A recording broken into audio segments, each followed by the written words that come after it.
O povo confunde o... Sim.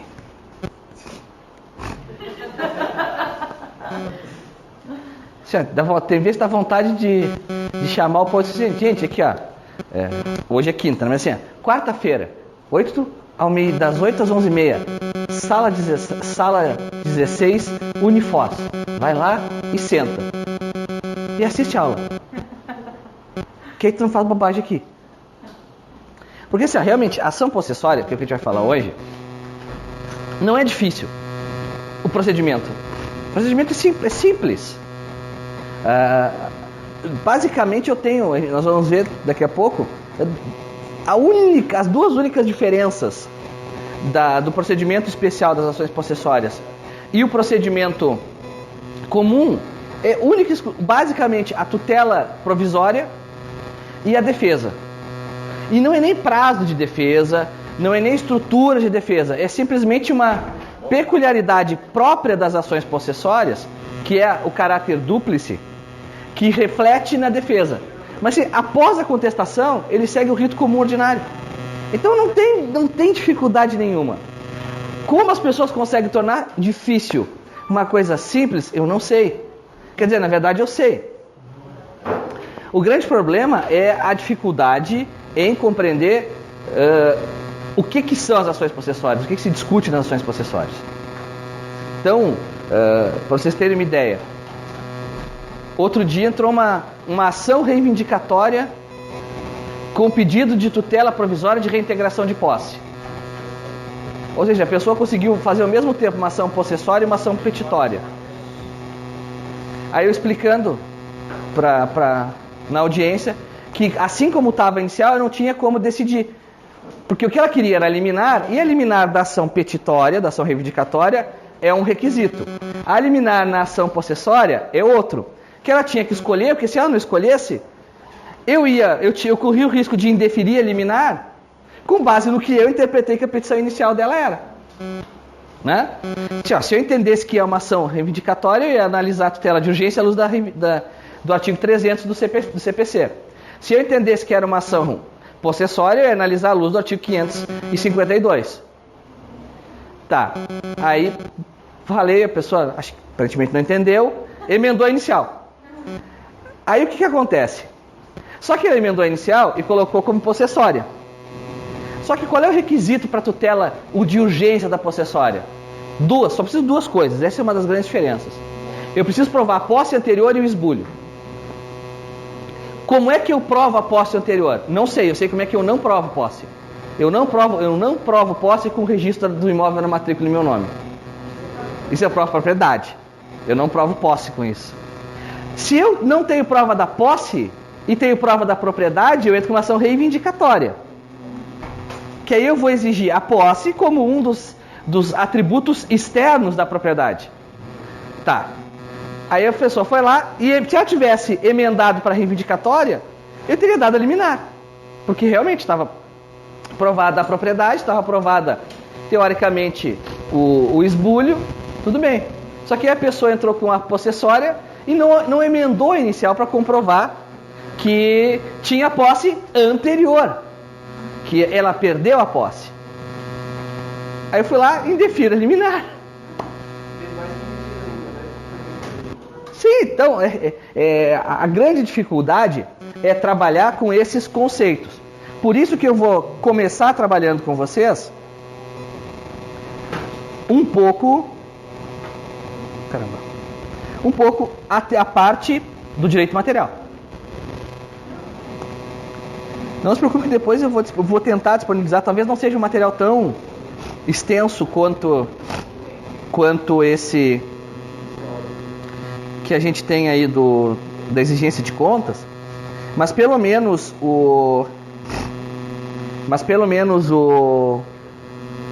os fundamentos, a estrutura toda, o modelo de petição inicial que eu sempre disponibilizo e 3, 4, 5 modelos.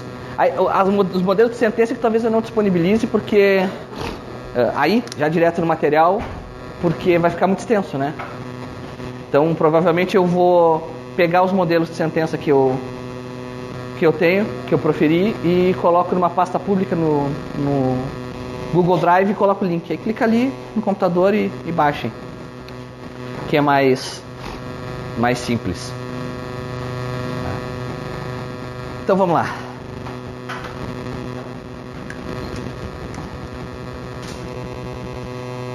Você sabe o que o Rousseau acha da propriedade, né? Claro que sabe, você está de filosofia. Não vem se você não sabe. Às vezes eu tento ver você chegar até aqui. Qual é o teu nome? Não sei. É só perguntar na frente qualquer. Qual é o teu nome? Não sei. Tu nunca viu o teu nome? Não, ninguém nunca me disse meu nome. Nunca me disse. Como é que tu assina? Não, eu só boto o dedo. Tá? Quanto é que tu ganha? Ah, eu ganho 10. Não, mas eu ganho 20. Ah, talvez eu ganhe 50. Sabe o que eu tô falando, né? Eu ganhei 6. Ah, não, mas... eu ganhei 6, mas talvez eu ganhe 26. Mas talvez eu ganhe 30, mas talvez eu ganhe 50. Eu não sei quanto eu ganho. Tá? Tipo assim. O povo tem umas loucuras, assim, tipo... Ontem um colega lá do Distrito Federal não quis fazer audiência porque o advogado estava sem gravata. Gente, assim, não falando cuspindo, pra mim já tá ótimo. Assim, se a pessoa não fala cuspindo, pra mim já tá... Porque não tem nada pior que fazer audiência com a pessoa falando cuspindo. Quando vocês veem que o juiz está muito jogado para trás na cadeira e afastado da mesa, provavelmente é isso. Eu não tenho essas frescuras. Mas, pessoal, primeira coisa que a gente tem que lembrar, a gente tem que voltar um pouquinho. Por que eu pergunto o que o Rousseau pensa sobre a propriedade? O Rousseau, basicamente, ele pensa que a propriedade é a causa de todas as desigualdades da humanidade. É isso que o Rousseau fala. Quando ele fala lá no tratado dele, no escrito dele sobre as desigualdades, ele fala que o homem vivia todo mundo igual, todo mundo feliz, todo mundo de mãos dadas no paraíso, até que um idiota resolveu cercar um pedaço do mundo e dizer que era dele e não dos outros. Então, a partir daí, o homem sai do estado de natureza, que para o Rousseau é uma coisa boa, e começam as desigualdades. Lembrando, né? Esse é o estado de natureza em Rousseau. Todo mundo amiguinho, todo mundo bonzinho, todo mundo feliz. Já para o Hobbes, o estado de natureza é outra coisa. O estado de natureza é a guerra de todos contra todos. Já para o Marx, o estado de natureza nunca existiu e nunca poderia ser a guerra de todos contra todos. No máximo, o estado de natureza era a guerra de alguns contra outros, ou de muitos contra poucos, ou de poucos contra muitos. O fato é que talvez, assim, nós nunca saberemos o que é o estado de natureza, mas eu tenho uma concepção de que o Hobbes está mais certo quando eu me lembro de como ficou o Espírito Santo quando a polícia entrou em greve. Aquilo é o mais próximo de estado de natureza real que nós vamos ter. Aquilo é o mais próximo. E aí tu percebe que aumenta muito a violência, mas também não é o caos. Ou outra alegoria legal ao estado de natureza, que todo mundo gosta, é o The Walking Dead. Se vocês olharem o que é o The Walking Dead se não o estado de natureza. E aí vocês começam a ver que a sociedade rui, ela cai, se tem um período de todos contra todos, e aos poucos vão se formando novas sociedades, novos estados. E a gente começa a ver naqueles estados ali justamente mais ou menos a evolução das formas de estado na sociedade que nós temos hoje, né? Tu vai ali, tem um dos povoados é controlado por um cara que se acha rei, o outro é controlado por um sujeito que é déspota, um é uma democracia em que todos votam. Essa alegoria é interessante. Mas o que é interessante se ter como elemento isso do Rousseau? Porque basicamente a propriedade, ela caracteriza pela exclusividade, né, por ser um direito absoluto. Quando eu falo que a propriedade é um direito absoluto, vocês estão dizendo, tá, mas e a função social da propriedade? Não tem absolutamente nada a ver com ela ser um direito absoluto. Direito absoluto é no sentido de que a propriedade pode ser oposta contra quem? Todos. E todos têm o dever de respeitar a propriedade. Por isso que ela é um direito absoluto. O que não quer dizer que, como direito absoluto, ela possa ser usada de forma absoluta. independente de limitações. Tem uma limitação constitucional, que é o respeito à sua função social. Isso é essencial. Para a grande maioria da doutrina. Se vocês lerem o livrinho do Edson Fachin, que ele escreveu lá no comecinho da Constituição, pouco antes, ele começou a escrever em 87, por aí, publicou em 88, antes da Constituição, sobre direito de propriedade. O Fachin, ele vai dizer que a função social, ela não é anexa ao direito de propriedade. Ela é antecedente ao direito de propriedade. Então, a propriedade que não cumpre quem não cumpre a sua função social, na verdade, propriedade não tem. Ele não é proprietário se não cumpre a função social, porque a função social está antes da propriedade. Qual seria o efeito prático disso? É que eu poderia desapropriar os imóveis que não cumprem a função social sem qualquer indenização. Essa seria a lógica. Sim, porque se a função social antecede a propriedade que não cumpre função social não existe. Então tu não tem propriedade, eu não estou te tirando nada, porque tu não tem aquilo. Tu só passa a legitimar a existência da propriedade quando ela está fundamentada na função social. Bem, boa pergunta. Boa pergunta. Hoje tu não tem um conceito, tu tem até um conceito dentro da lei de desapropriação, da lei de desapropriação de imóveis rurais, que diz o seguinte: ela diz quando um imóvel não cumpre a função social. É sempre um conceito negativo. Não cumpre a função social. Quando em primeiro lugar, vamos parar um pouquinho e vamos definir o que é a função social. A função social é o seguinte: nenhuma propriedade ela pode ser utilizada com fins egoísticos. A propriedade não é um fim em si mesmo. É por isso que hoje não se fala, antigamente, há 20, 25 anos atrás, falava só em função social da propriedade. Hoje tu fala em função social do contrato. Hoje o Código de Processo Civil, no artigo 8º, ele fala em função social do direito. Isso que é função social do processo. Isso, falar que algo tem uma função social quer dizer que ele não pode ser utilizado para fins egoísticos, ignorando o mundo que o cerca. Então, o que é função social? Eu não posso ter uma propriedade em que eu não cumpra as normas ambientais, porque eu não estou atingindo somente a minha, eu estou atingindo toda a coletividade. Eu não posso ter uma propriedade que não produza absolutamente nada, que seja improdutiva. Por quê? Porque não cumpre a função social. A função social de ter alguma coisa, que essa coisa renda para a coletividade algum fruto. Não necessariamente um fruto financeiro. Tu pode ter uma área grande de terra e não usar para nada, mas tu vai lá e transformou ela numa área de preservação ambiental. Bom, tu não está produzindo nada, mas tu está preservando o meio ambiente, está dando uma função. Então, por isso que a expressão função, ela é interessante. Porque ela diz que é como função cardíaca, função cerebral, é algo que faz alguma coisa. Então, quando se fala função social da propriedade, está dizendo que a propriedade não serve somente ao seu titular, ela tem que servir à coletividade. Por isso que eu posso falar em função social do contrato. Porque eu não posso dizer que o contrato serve tão somente ao contratante e contratado. O contrato tem que ter uma função que transcende isso. Eu não vou falar eu posso falar em função social do diploma de bacharel em direito de vocês. Vocês vão se formar direito, não é para ter um diploma pendurado na parede para ficar mostrando, olha que bonito, eu passei 5 anos perdendo a manhã ouvindo os professores falando. Se tu fizer isso no fundo, tu simplesmente colocar ali, não quero dizer com isso ter que exercer alguma profissão jurídica, não é isso, mas tem que no mínimo ter aquela consciência de quando teu vizinho te pergunta uma coisa, tu dizer, olha, vou te ajudar, a resposta é essa. E por favor, dê a resposta certa, né?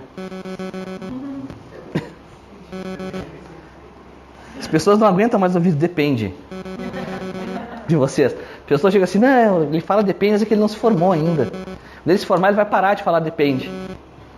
Aí tu vai falar assim, há divergência. Que é uma forma mais educada de falar que depende. Bom, para justificar o que seja a posse, eu não posso deixar de falar das duas teorias, porque isso influencia diretamente. A teoria subjetiva lá do Savigny, que vai dizer que posse é o quê? Posse tem 2 elementos.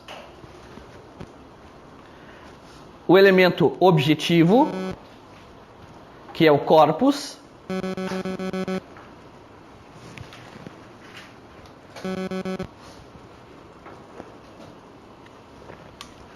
E o elemento subjetivo, que é o ânimos, que é a vontade.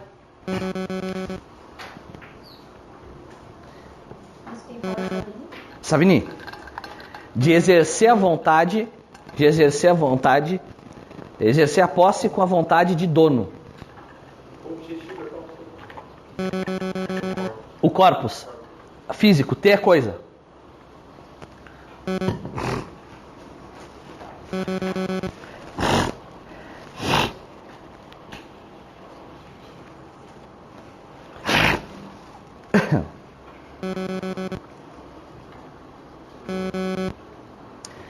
Para o Savini, sem a intenção, sem o ânimos de possuir a coisa como dono, eu não tenho posse, eu tenho somente detenção.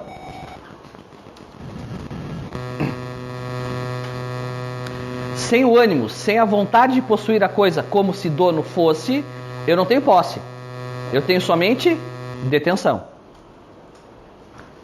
Então, para o Savini, na relação locador-locatário, o locatário não é possuidor do bem. Ele é mero detentor, porque ele não exerce a posse em nome próprio. Ele não tem o ânimos, ele atua como mero detentor.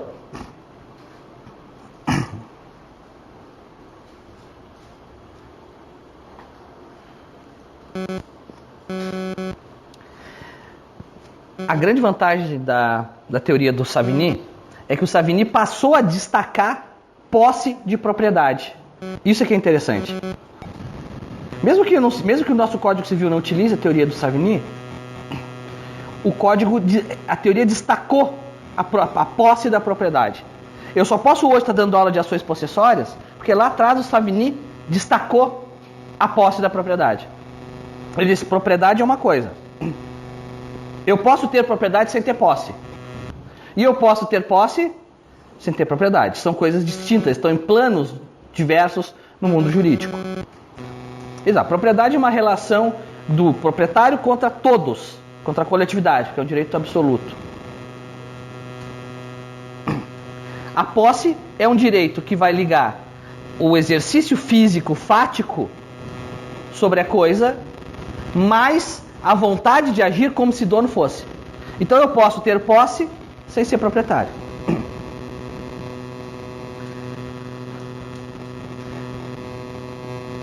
Passado algum tempo de predominância praticamente absoluta da teoria subjetiva, o Ehring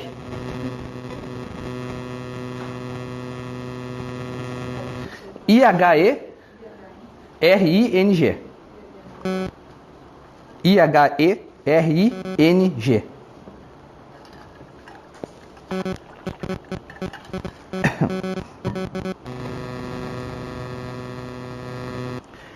O Ehring cria a teoria objetiva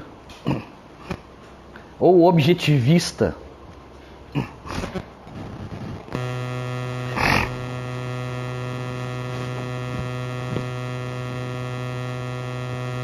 E ele vai dizer que possuidor, a posse independe de elemento subjetivo.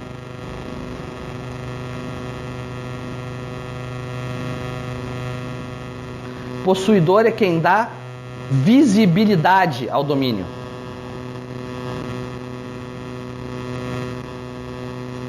É quem dá destinação. Visibilidade ao domínio.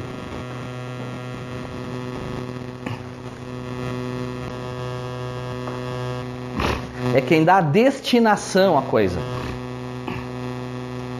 Então, olha como já muda. Parece grande bobagem o sujeito dizer que a teoria objetiva é a teoria subjetiva. Não serve para nada. Até tu ter que saber se o locatário pode entrar com ação possessória. Para a teoria subjetiva do Savini, pode? Não, porque ele não é possuidor, ele é o quê? Detentor. Para a teoria objetiva do Ehring, pode? Pode. Importa se ele é possuidor ou detentor? Tá. Então, para o Ehring, qual é a diferença do detentor para o possuidor?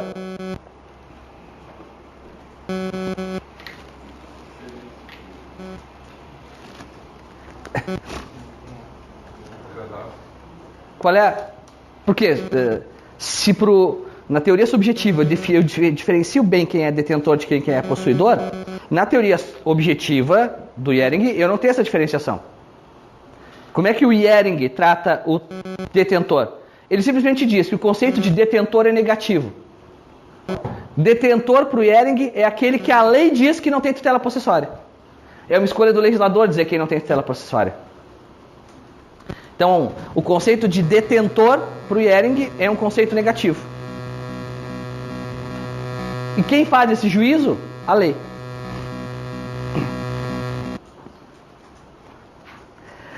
O Código Civil adota claramente a teoria de quem?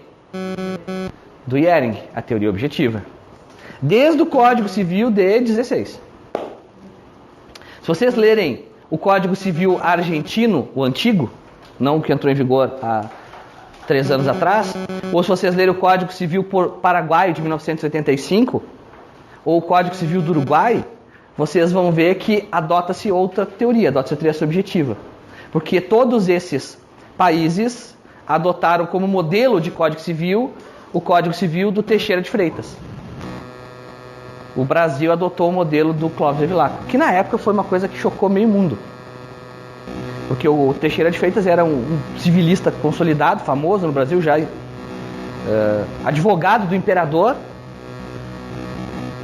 E do nada, o imperador trocou ele e botou o Clóvis de Bevilacqua para fazer a função, que era um cara que tinha na época 30 e poucos anos. Na época, 30 e poucos anos era relativamente jovem. Mas não que o código do Clóvis tenha menos brilhantismo que o código do Teixeira de Freitas. Mas é muito interessante que quem fez o Código Civil argentino é o Vélez Sarsfield. Até isso a Argentina tem estádio com o nome de jurista. Né? Sabia que no Brasil não tem? Já pensaram? O estádio do ABC se chamar Estádio de Futebol Lênin Streck? Já não tem torcida. Nem o ABC, porque o ABC tem mais torcida. O ABC não existe mais, né? Agora é só o Foz Futebol, né? Bom, tanto é que o Código Civil adota a teoria objetiva, que lá no artigo 1196 ele deixa isso bem claro. Quem é que está com o Código Civil aí? Lê para nós o 1196 do Código Civil.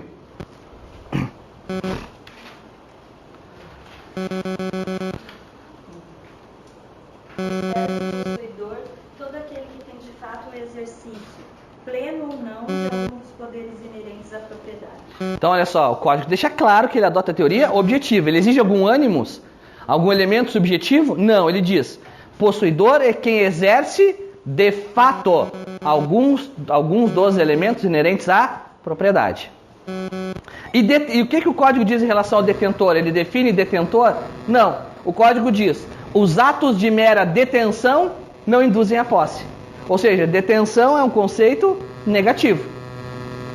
O que o código diz é que a mera detenção não é posse. Então ele exclui da tutela possessória o detentor.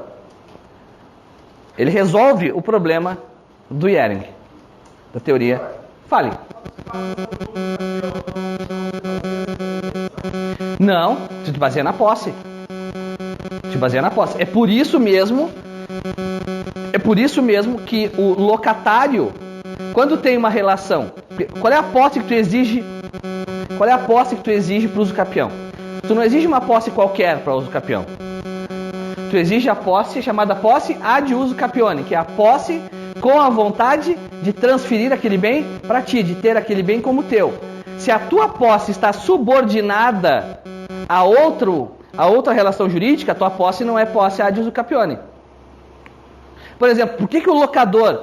Já aconteceu comigo de aparecer ações... Tempo que eu era advogado. Aconteceu a seguinte situação na minha cidade. A minha cidade teve que é Rio Grande, na década de 20 do século XIX, uma empresa alemã de tecido, a Hengans, se estabeleceu na cidade. A empresa, na época, muito grande, era a maior empresa de tecido do Brasil. O que a empresa fez? Ela criou uma fábrica e fez uma coisa que era muito comum de acontecer. Ela construiu uma vila operária. do lado da fábrica, ela construiu uma série de 100, 200, 300, 400 casinhas para os funcionários. Que hoje é um bairro, chama Vila Reinhardt. Isso já na década de 50 ela construiu. As pessoas começaram a morar ali e faziam um contrato de locação. E pagavam aluguel. Na década de 70, essa empresa que abriu no começo do século XX, faliu. Entrou em processo de falência, encerrou as atividades. E as pessoas continuaram morando. O que as pessoas começaram a fazer depois de um tempo? Entrar com a ação de uso capião. Dizendo, olha, eu passei a exercer a posse ad uso capione. O que vinha a empresa e dizia, a massa falida? Não, ela não exerce posse ad uso capione pelo fato de que ela é locatária. Está aqui o contrato de locação. Só que o que acontece? Na época eu defendia, e tinha algumas posições do tribunal que entendiam, que no momento em que houve a falência da empresa, e a empresa parou de exigir a cobrança do aluguel, houve uma inversão da posse, mudou a posse. Essa posse já não é mais decorrente do contrato de locação. Essa posse passou a ser decorrente, é posse pura. Ela está simplesmente exercendo a posse sem incondicionada a nada. Tanto que a empresa, 20 anos, nunca ajuizou uma ação de despejo. Aí, claro, tudo funciona muito na teoria, até tu lembrar que a outra parte também está representada tecnicamente. Na primeira sentença de procedência que eu obtive, que o tribunal confirmou, o que a empresa fez? Entrou com ação de despejo contra todo mundo que morava lá. Por quê?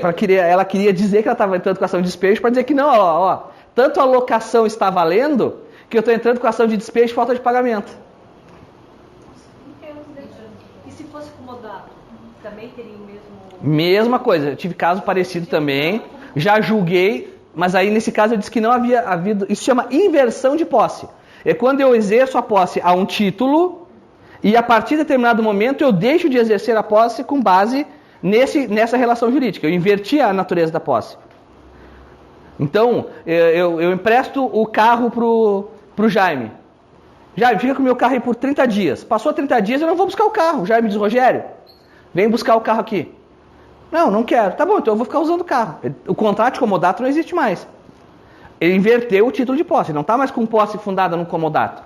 Então, teoricamente, como essa posse não é injusta, porque ela não é clandestina, não é violenta, essa posse ela é justa. E não é uma posse de má fé, é uma posse de boa fé. Se o Jaime está usando o carro, está pagando IPVA do carro, está lavando o carro, está colocando o adesivo do Inter no carro, dando destinação adequada para o veículo, não tem problema nenhum. O que não pode é tu ficar 20 anos, 10 anos com o contrato de comodato vigiando, e em vigência impedir uso capião. Isso acontece muito também. Não, mas por exemplo, um contrato de comodato pode ser sem tempo determinado. Sim, não pode, né? Aí não pode. Mas no caso desse é porque a empresa faliu? Na verdade é que a empresa faliu e deixou de exigir o aluguel. O argumento era esse. Não pela falência, ela podia ter falido e seguido exigindo o aluguel. É que ela faliu, entrou em estado de desorganização administrativa. Mas ganhou ou não ganhou? Eu ganhei umas no tribunal, o STJ reformou. Aí depois eu passei no concurso e subestabeleci os processos, também não acompanhei mais. Então... Mas a empresa ela podia fazer uma ação de despejo se ela não estava cobrando? Ela falava que ela estava cobrando, eles que não pagavam. Sim, o que a empresa queria? A empresa queria era dizer que não, a posse não havia tido inversão da posse. Que eles continuavam exercendo a posse como locadores, como locatários. E não estão pagando aluguel, então eu estou cobrando, quero despejo. E aí no fundo, não adiantava muita coisa, porque nós vamos ver que uma das defesas possíveis nesse caso é justamente a exceção de domínio. Eu dizer, não, eu não sou locatário porque eu sou o dono. E eu sou o dono porque eu preenchi os requisitos para obter a uso capião. Também se fosse comodato, nesse caso... Também não faria diferença. Não faria diferença ser comodato ou não. Porque em ambos os casos, assim, talvez no caso das casinhas lá fizesse a diferença. Porque o contrato fosse por prazo indeterminado, tudo bem. Mas tu poderias alegar tranquilamente que, apesar de ser o comodato tá vigendo, que o proprietário já não exerce mais nenhum domínio sobre aquele bem. A questão é, se eu alego que inverteu a natureza da posse, quem é que tem que provar? É o que eu sempre digo em aula, nunca confundam o que nós falamos em aula com o que acontece no processo. O processo é uma coisa que depende de vários outros fatores, muito além da teoria. Óbvio que eu sempre digo que quem sabe a teoria tem uma vantagem enorme sobre quem sabe só a prática. É a diferença entre... Já viram em circo um macaquinho andando de bicicleta? Macaco, se tu ensinar o macaco, ele anda de bicicleta, não anda? Tá, ele sabe construir uma bicicleta? Então, essa é a diferença entre saber a teoria e saber só a prática. Se tu sabe a prática e a teoria, ótimo. Se tu sabe só a prática, então vai te resolver muita coisa. Vai ser tão útil quanto aquele macaco sabendo andar de bicicleta.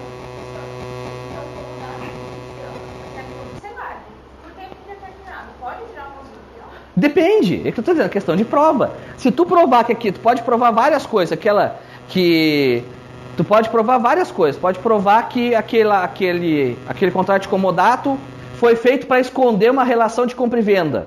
Tu pode provar que aquele contrato de comodato que tu já notificou o proprietário que tu não queria mais a área e ele não fez nada.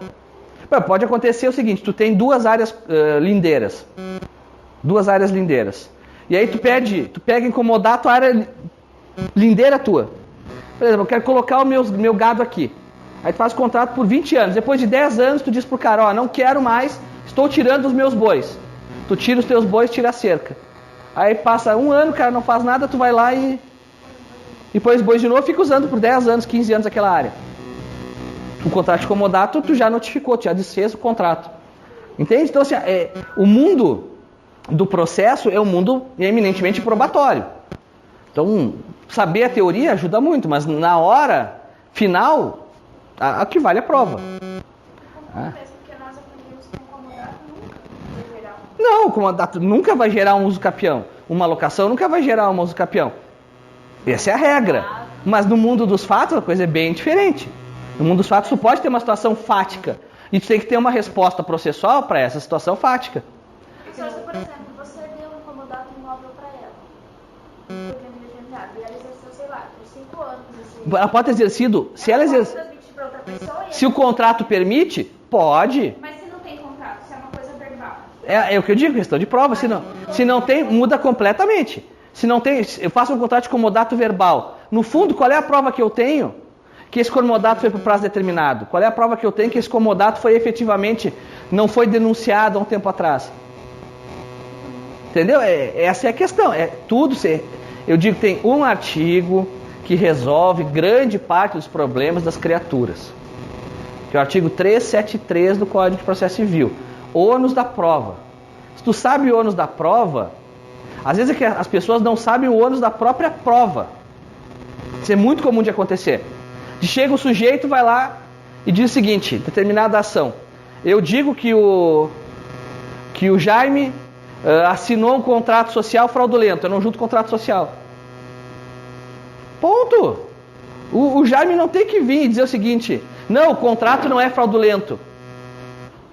Se ele juntou o contrato e diz que não é fraudulento, diz que a assinatura é a dele, bom, o ônus é do autor de provar que a assinatura é falsificada. Se ele diz que a assinatura não é dele, é o ônus dele provar. Tudo se resolve na base do ônus. Se tu alega que exerce a prova em virtude de contrato de comodato, e que esse contrato de comodato em determinado momento foi denunciado, tu tem que provar isso. A outra parte não tem que provar nada. Não tem que provar nada. Porque ela vai provar que o contrato de comodato existiu? Não precisa, tu já disse que ele existiu. Concordo, o contrato de comodato existiu e nunca foi denunciado. Fica muito difícil. Aí vai provar por prova testemunhal. E você sabe que a prova testemunhal é a trabalhadora do sexo das provas.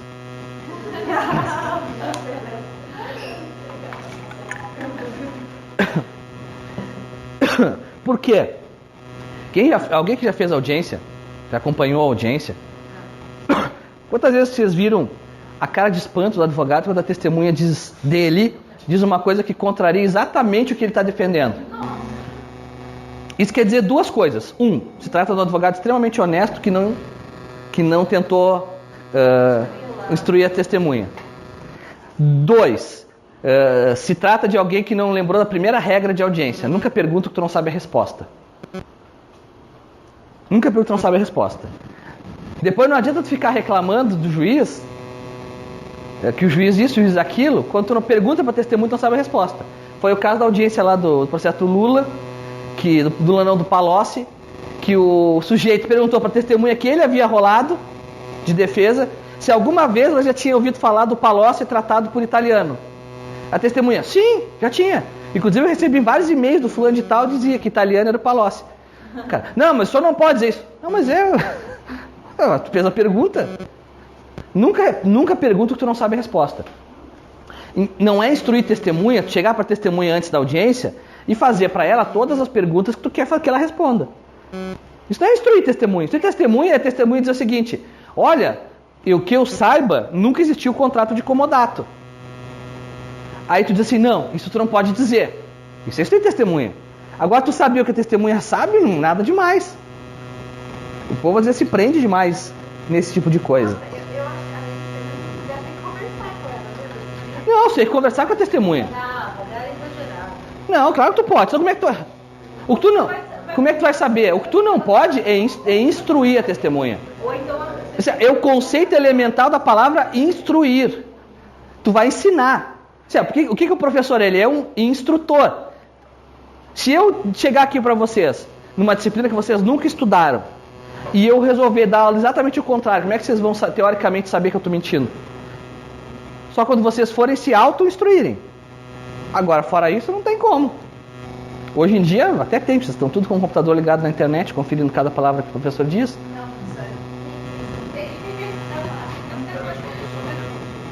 Oi?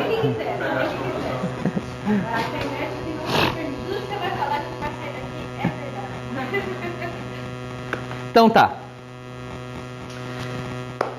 Tranquilo até aqui? Assim, o que acontece? O direito brasileiro adota a teoria do Ehring, a teoria objetiva. Isso fica claro no artigo 1196. Mas o direito brasileiro não adota a teoria do Ehring na sua pureza.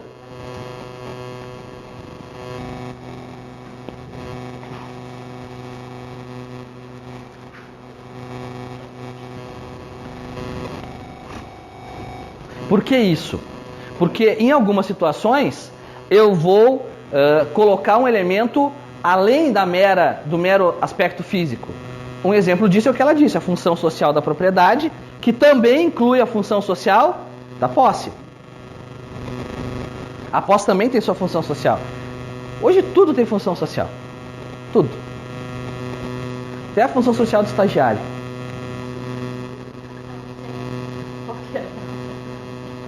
Função social do estagiário é levar a culpa por tudo. É assim que o estagiário cumpre a sua função social. Não sabiam que no dia 13 de maio foi promulgada a abolição da escravatura, né? E no mesmo dia foi publicada a primeira lei do estágio no Brasil. Coincidência? Talvez sim, talvez não. Função social do estagiário é essa. Não, é brincadeira. Função social do estagiário é essa. Quem que errou aqui? Foi estagiário? Vocês não veem o dia que apareceu uma petição lá? Cuida bem isso, esse juiz é meio maluco. Aí, qual foi a primeira pessoa que foi levar a culpa? O estagiário. Ah, não foi o advogado que fez, foi o estagiário. Sempre é o estagiário que é culpado. Pessoal, qual é a natureza jurídica da posse? A posse é um direito real ou a posse é um direito obrigacional?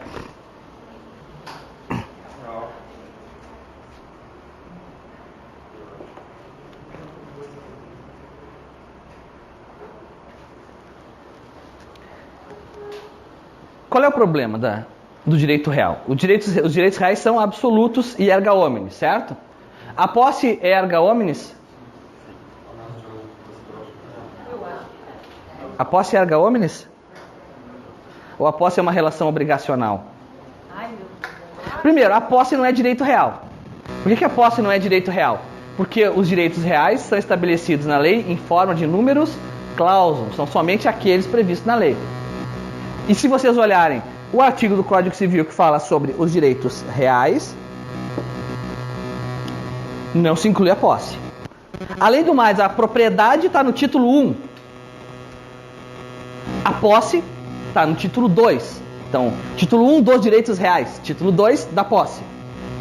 Então, a posse não é um direito real. A posse é um direito obrigacional.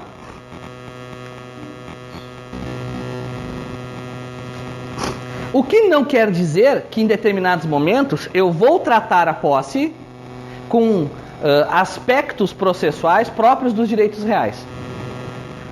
Um exemplo, competência na ação possessória. Tratando de posse sobre bem imóvel, a ação será proposta no local onde é situado o imóvel, assim como as ações reais. Nas ações envolvendo com posse, ou seja, posse de mais de uma pessoa, se forem casados entre si, obrigatoriamente eu terei a participação de ambos os cônjuges, como nos direitos reais. Mas a posse não passa a ser um direito real por isso. A posse tem natureza de direito pessoal. A posse tem direito de natureza pessoal.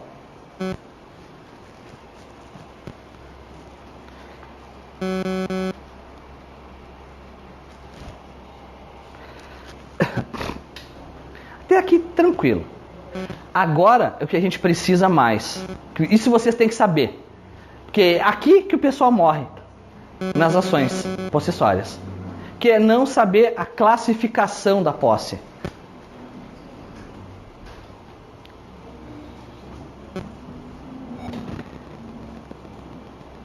A classificação da posse em direito processual civil e na prática processual civil é o equivalente à calúnia, injúria e difamação. Sabe? Quando alguém bota alguma coisa no grupo do Facebook, o cara, vou te processar por calúnia, injúria e difamação. E danos morais. Aí vai lá, aí sempre vai um estudante de direito e diz assim, não pode processar por calúnia, injúria e difamação, são coisas diferentes. Aí vai lá outro estudante de direito e diz assim, claro que pode, se houver concurso material, se houver concurso formal, claro que pode.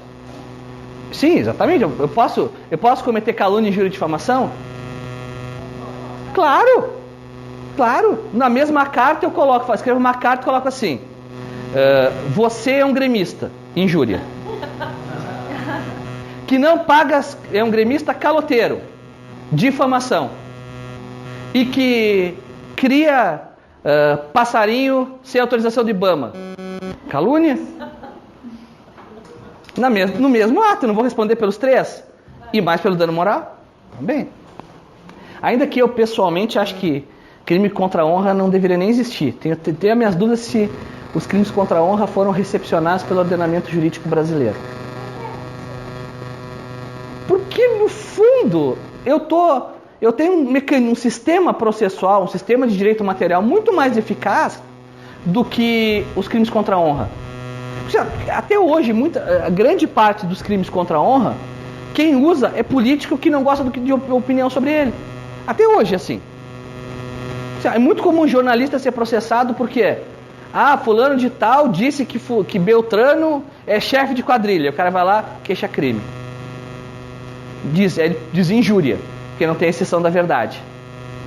Aí daqui a pouco tu interpreta que chamar alguém de chefe de quadrilha. Porque uma coisa é eu chamar o Jaime de chefe de quadrilha, uma pessoa privada. Outra coisa é chamar de chefe de quadrilha uma pessoa pública, que está sujeita a um debate mais acalorado. Hoje em dia, quem se propõe a exercer uma atividade que dá uma certa visibilidade, as pessoas falam mal de todo mundo. Não dá para te estressar com isso. Não dá para te estressar. Sabe? Se falta amor no mundo, falta muita interpretação de texto também. Então o povo é revoltado por qualquer coisa, o povo xinga todo mundo. Você vai começar a botar crime contra a honra? Eu acho que talvez a injúria e a calúnia tudo bem, mas a difamação, principalmente contra pessoa jurídica, é complicado. E também... Mas aí tudo bem, mas ao ponto de ser crime? Então, assim, obriga a pessoa a tirar do ar o comentário, obriga a pessoa a pedir retratação. Aí tu punir com pena de prisão. Eu acho... Você acha que deveria ficar na esfera civil? Civil, administrativa. Eu acho que um dano moral bem dado resolve. Dano moral bem dado resolve. Uma obrigação de fazer de retratação pública. Agora, tu chamar de crime, submeter ao sistema jurídico penal uma pessoa que foi lá e reclamou, foi lá no... Hoje, existem 2 muros de lamentações no mundo, né? O de Israel e o Elogios e Reclamações Foz. Os 3 grupos, né? Eu não sei como é que pode ter 3 grupos para elogio e reclamação numa cidade só. Então tem elogios e reclamações sobre estabelecimentos, elogios e reclamações Foz e elogios e reclamações. Tem 3 grupos e nos 3 é a mesma lamentação. Porque eu fui na lanchonete tal e o garçom me atendeu quando eu pedi a conta, ele suspirou reclamando.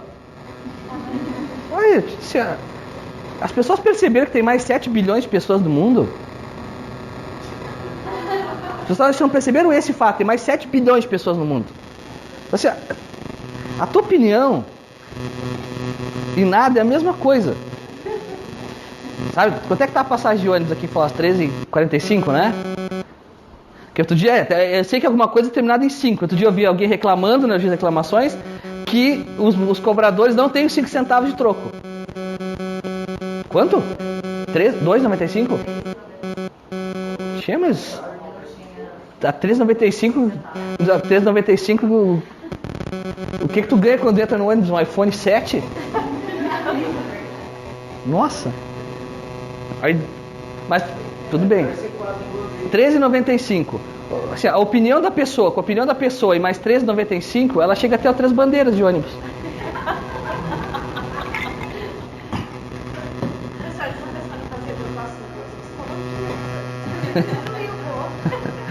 Então vamos lá. A primeira classificação importante de posse é posse justa e injusta.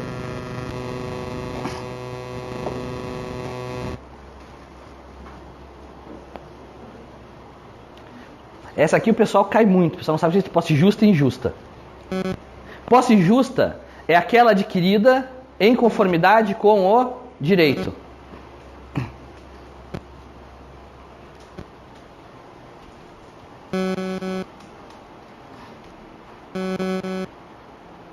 Me empresta o telefone?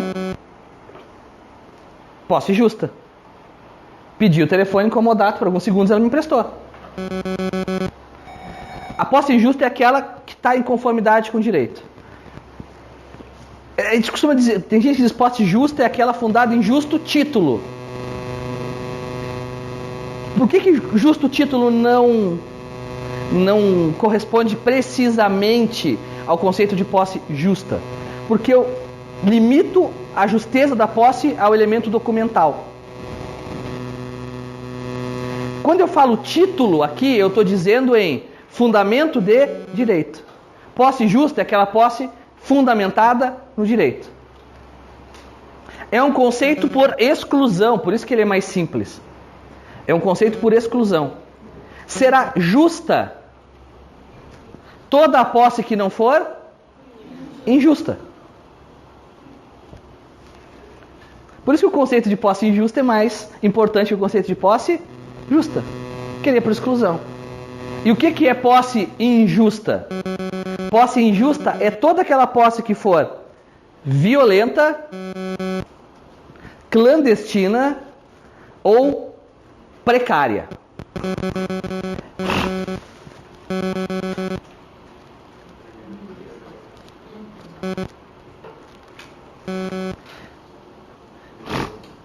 Vamos lá então. Posse violenta. Posse injusta por violência, né? Ocorre quando o apossamento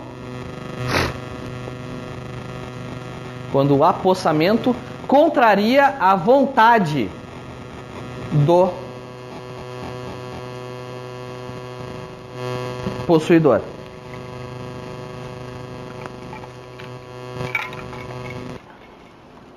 Perguntaste do possuidor ou de quem possui? Do possuidor. São possessórios, eu só falo de possuidor. São possessórios, eu só falo de possuidor. Eu nem me importo quem é um proprietário. Posse violenta é aquela que contraria a vontade do possuidor. Tem de existir efetiva oposição. tem de existir efetiva oposição.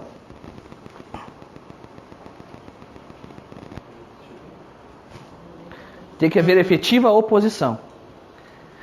Por isso que havendo abandono,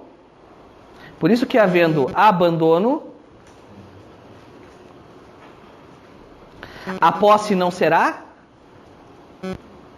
violenta. O que? Tem que ter efetiva oposição. Por isso que havendo abandono, a posse não será violenta. Tu tem porta, tu tem chave na tua tranca na tua casa? Então tu tá te opondo que outras pessoas entrem na tua casa. Não sei necessariamente. O que não pode é ter abandono. Imagina tu vai na Vila é comum ter terrenos grandes, bonitos, sem nada. Se alguém entra naquele terreno e constrói um barraco, esta posse não é violenta. Essa posse não é violenta. Eu não estou dizendo que essa posse seja justa. Eu estou dizendo que ela não é injusta por violência. Mas se tiver algum... Agora, a outra hipótese de posse injusta é quando a posse for clandestina.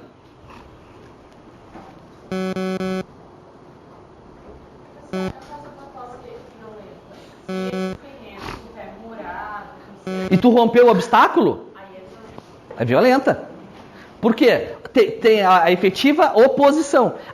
Imaginem, gente, que a oposição não é necessariamente o proprietário lá na frente da casa, na frente da fazenda, dizendo sem terra, não vai entrar ninguém.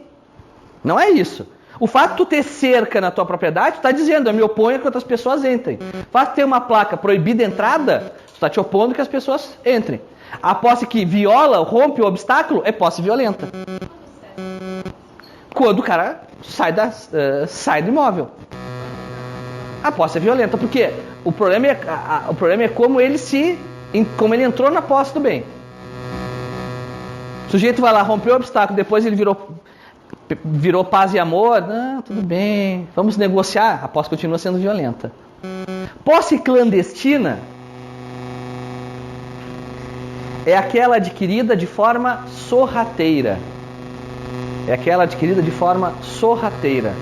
Sem ostensividade.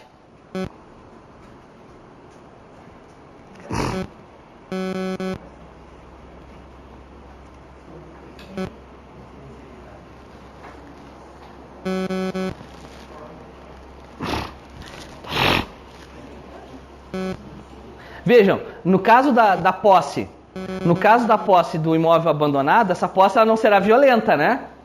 Mas ela pode ser o quê? Clandestina. Desde que ela se dê de forma sorrateira, sem que o proprietário perceba. O que não quer dizer que terceiros não possam tomar conhecimento e levar esse conhecimento ao proprietário, ao possuidor. Não, continua clandestina. O que importa é que o possuidor originário... Aqui a gente está falando em possessória. Quando eu posso não necessariamente ser o proprietário. Quando falo posse, é posse contra posse. É por isso que nós vamos discutir que em ação possessória não se discute propriedade, se discute posse. Quem tem a melhor posse. Vai discutir quem tem posse justa contra quem tem posse injusta. Se tu aluga uma casa, se tu arrenda um campo e os sem terra invadem o teu campo, tu é possuidor. Se eles invadem o teu campo rompendo obstáculo, é uma posse violenta. Se eles invadem o teu imóvel, porque tu deixou a porteira aberta e eles entram sem que tu saiba, posse clandestina. Mesmo que terceiros visualizem isso. O que importa é que o proprietário não visualize. Propriedade não, possuidor. Possuidor, sempre é possuidor. Sempre é possuidor. É possuidor contra possuidor. Na ação possessória é só que eu discuto. Posse. Não importa quem é o proprietário. Tanto que eu falei aqui de propriedade, conceituei propriedade. Não, porque não importa, eu estou falando de posse. Lembre-se, quais são um dos elementos, um dos direitos inerentes à propriedade é o de quê? Quais são os direitos inerentes à propriedade? Uso, gozo e disposição. O que é o uso e o gozo? A posse. A posse. Só que eu posso ter posse sem ter propriedade? Posso. E eu posso ter propriedade sem ter posse? Posso. Então aqui eu não estou discutindo propriedade, eu estou discutindo posse. Então na fazenda, lá que importa é que eu tirei a posse de alguém. Se essa pessoa é proprietária ou não, não importa. O erro comum nas ações possessórias é o sujeito querer a tutela possessória e juntar como documento comprobatório da posse a matrícula do imóvel. Tu pode ser proprietário sem ser posseiro. Tu podes opor a posse até mesmo contra o proprietário. Até mesmo contra o proprietário. Aí é a questão de... Tu acabou de dizer. Qual é a tua pergunta te dá a resposta. Como é que tu prova que ele é legítimo possuidor? Por provas. Quais são essas provas? Só vou saber sabendo, na hora. Comprovante de água e luz, IPTU. Comprovante de água, luz e IPTU. Por exemplo, por que eu indeferi essa que a parte emendou para pedir possessória? Porque o que ele juntou de documento? Procuração, registro da matrícula do imóvel e IPTU. Aí eu fui olhar o IPTU, a certidão de IPTU dele, 0 pagamentos desde 2013. Então, o que ele não provou? Posse anterior. Ele provou que é proprietário, não provou que é possuidor. E ele quer tutela possessória. Se ele tivesse provado que se ele tivesse reivindicado a posse com fundamento na propriedade, dito, olha, eu sou o dono deste imóvel. Um dos atributos da propriedade é o direito de uso e gozo, a posse. Ele tirou a minha posse. Eu quero de volta essa posse com base na minha propriedade. O que ele juntaria de documento? Certificado de matrícula que está no nome dele. Isso era bastante. A diferença é que a liminar talvez fosse indeferida por outro requisito, falta de risco de dano irreparável ou de difícil reparação. Ele não indicou ali que o sujeito está causando um dano maior à propriedade dele. Eu tenho curiosidade, mas daí assim, o senhor, baseado nos princípios de hoje, do CPC, o que o senhor vai fazer? Você vai dar uma ajudinha para o advogado para ele transformar isso em uma reivindicatória? Sim, se vocês verem a ata da audiência, vocês vão ver a ata da audiência. Assim, olha, intime-se a parte para que emende a sua petição inicial no prazo de 5 dias, para que esclareça o juízo. Se pretende a tutela petitória, entre parênteses, fundada na propriedade, ou se pretende a tutela possessória, entre parênteses, fundamentada no exercício anterior da posse, ponto. Indicando precisamente, no caso da escolha, qual tutela de urgência que pretende. A tutela de urgência do artigo 300 do Código de Processo Civil ou do artigo 552 do Código de Processo Civil. Nossa, daí mesmo assim não ele não emendou, ele fez a emenda certa. Só que ele fez a escolha processual errada, por as provas que ele tinha. É o que eu falei, prova é prova. Não, a ação vai tramitar como possessória.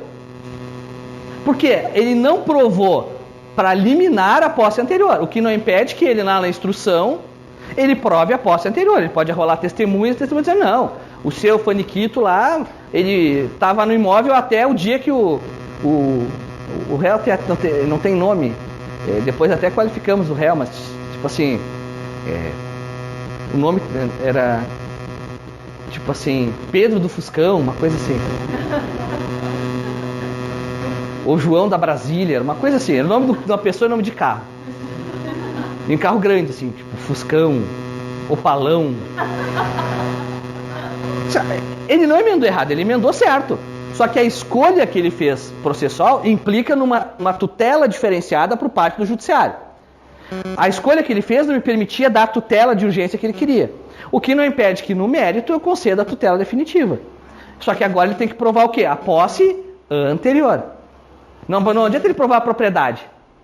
Por quê? Eu só vou admitir discussão de propriedade em tutela possessória quando os dois, autor e réu, estiverem disputando a posse com base na propriedade. Aí eu admito discussão de propriedade e ação possessória. Mas seria um caso mais ou menos assim. Ela tem um imóvel registrado no nome dela e tu tem uma matrícula do imóvel registrada no teu nome. Os dois têm o mesmo imóvel, disputam o mesmo imóvel. E aí tu vai dizer, não, eu tenho direito à posse porque eu sou o real proprietário. E ela vai dizer, não, eu tenho direito à posse porque eu sou a real proprietária. Nesse caso, em que o fundamento de ambas as posses é quem tem o melhor título de propriedade, eu vou admitir. Fora desse caso, eu não admito. Fora desse caso, não admito. Não adianta o autor entrar contra o réu e o réu dizer o seguinte, não, ele não tem tutela possessória porque eu sou o dono do imóvel. Tu na réplica vai fazer o que na réplica dessa contestação? Tu vai tirar uma foto tua, botar assim, excelentíssimo juiz, em relação à alegação de que o réu é o proprietário do imóvel.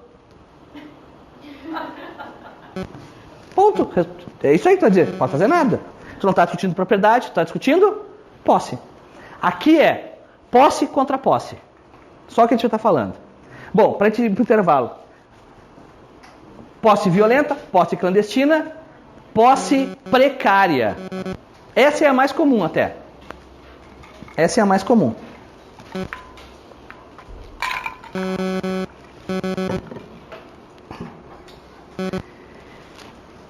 Na posse precária, a origem da posse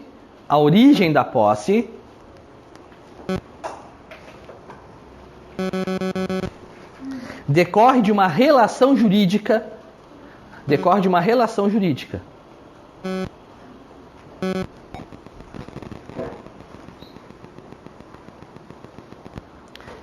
que se transforma pelo abuso de direito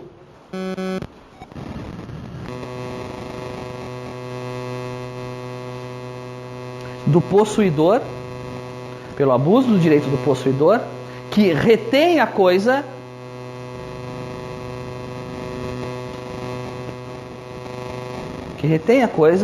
após escoado o prazo,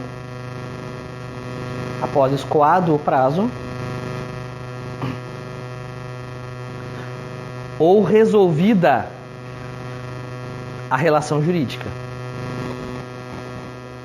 Esse aqui é o mais comum e é o que o povo mais erra. Porque o que é a posse precária? A posse precária é uma posse que era justa, mas que em determinado momento daquela relação jurídica ela deixa de ser uma posse justa e se transforma em posse injusta. Ela não é violenta, porque a pessoa entrou ali sem oposição, aliás, com concordância do possuidor, certo? Ela não é uma posse clandestina, porque ela entrou naquele imóvel, naquele bem, ele passou a exercer a posse, não só com autorização, mas com conhecimento do possuidor originário, como um comodato. Só que a partir do momento em que escoou o prazo, ou que se resolveu aquela relação jurídica, a posse dela não é mais fundamentada num elemento jurídico. Ela é uma posse decorrente de abuso de direito.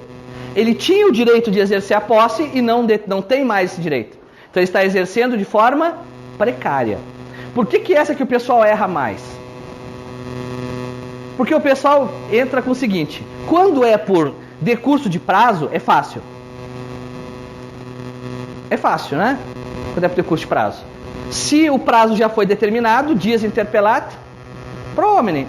O tempo interpela o homem. Então, se eu empresto o carro para o Fernando, empresto a minha casa lá em Pontal do Paraná, de praia, por 60 dias, de 1º de janeiro a 1º de março, dia 2 de março, o que a posse do Fernando é, se ele não saiu do imóvel?